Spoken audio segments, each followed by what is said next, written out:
Stupid bitch.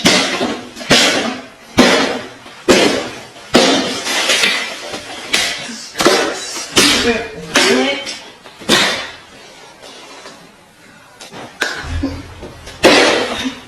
A few moments later.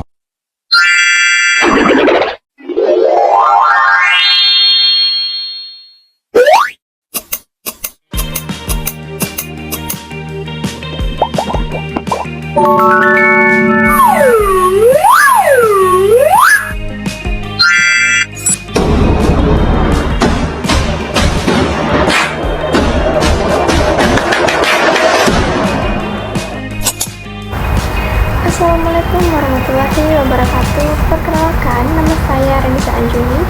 Saya dari Prodi Manajemen dengan NPM 264110055. Today, I'm going to present about the limit of economy or batas-batas ilmu ekonomi.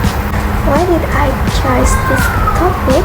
Because many people believe that economy can solve all kinds of problems.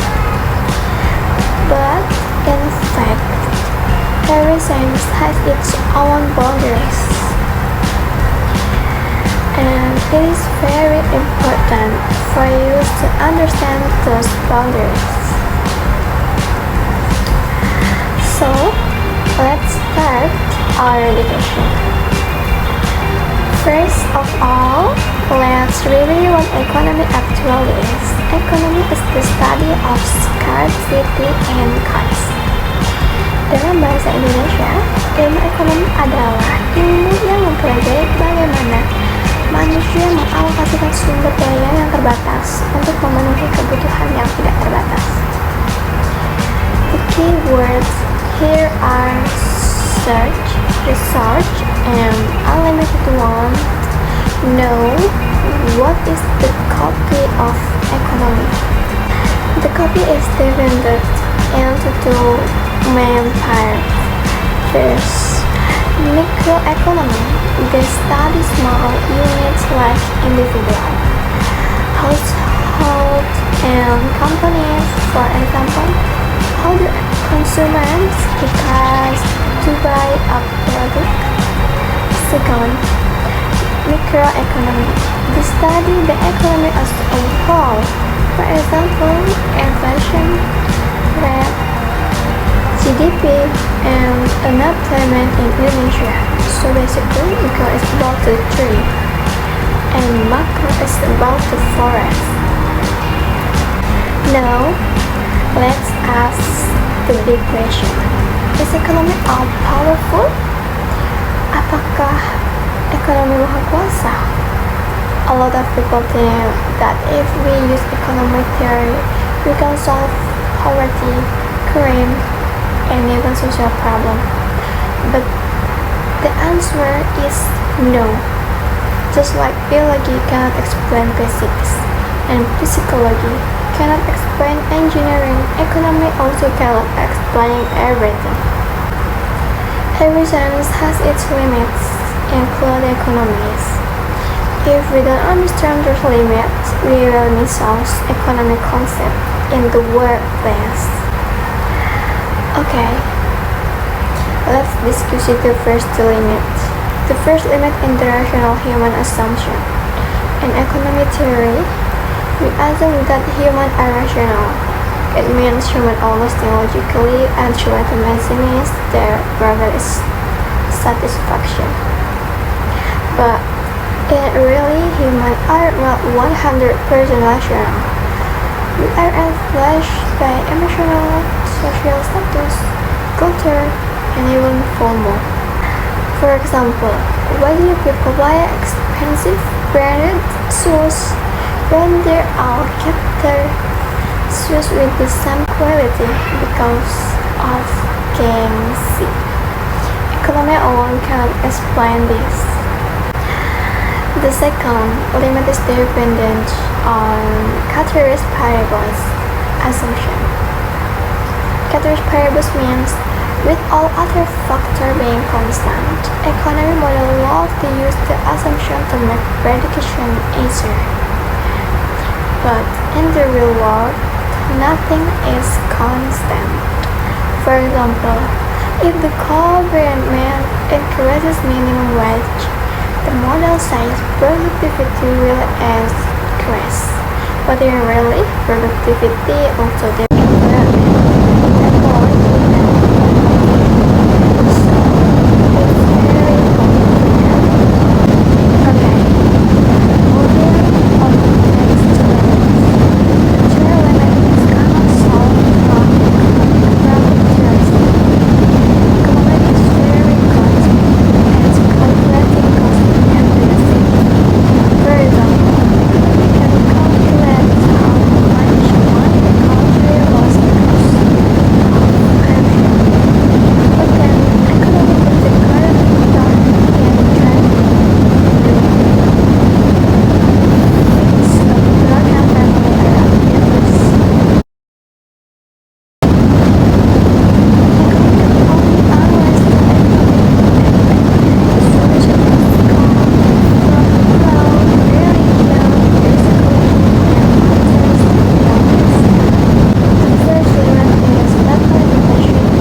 interdisciplinary. Ekonomi tidak bisa berdiri sendiri. Ekonomi harus bekerja sama dengan ilmu lain. First, sociology. We need sociology to understand customer behavior and social trends. Second, psychology. This is very important. From psychology, we got behavioral economic, which explain why people are sometimes irrational with money. Third, politically, science and law. We need them to correct regulation, taxes, and government policies. Fourth, technology. Because of technology, we now have vintage e-commerce and even cryptocurrency. This is called digital economy. So, you see, modern economy problem cannot be solved by economists alone. Okay, let me give you one real case study. Poverty in Indonesia or kemiskinan. If we look from an economy perspective, the solution is very clear. Give cash action terms like BLT, create more jobs, and provide microcredit for small business. But is that enough? No. To really solve poverty, we also need education from the field of sociology and education, healthcare from medicine, legal, essence and justice from law. So the conclusion is big and complex problem like poverty cannot be solved by economy alone. We need a multidisciplinary approach. Alright, let's conclude our presentation today. First, economy is a powerful tool, but is not perfect. Second, economy how to merge scopes, microeconomic and macroeconomic. Third, economic has a list firm limits that we discussed today. And fourth, the best way to solve problem is through collaboration with other science. So, please remember this key message. Economy is the tools, not all the answer. Ekonomi memberi kita alat, bukan sebuah jawaban. Thank you very much for your attention. I'm now open for any question.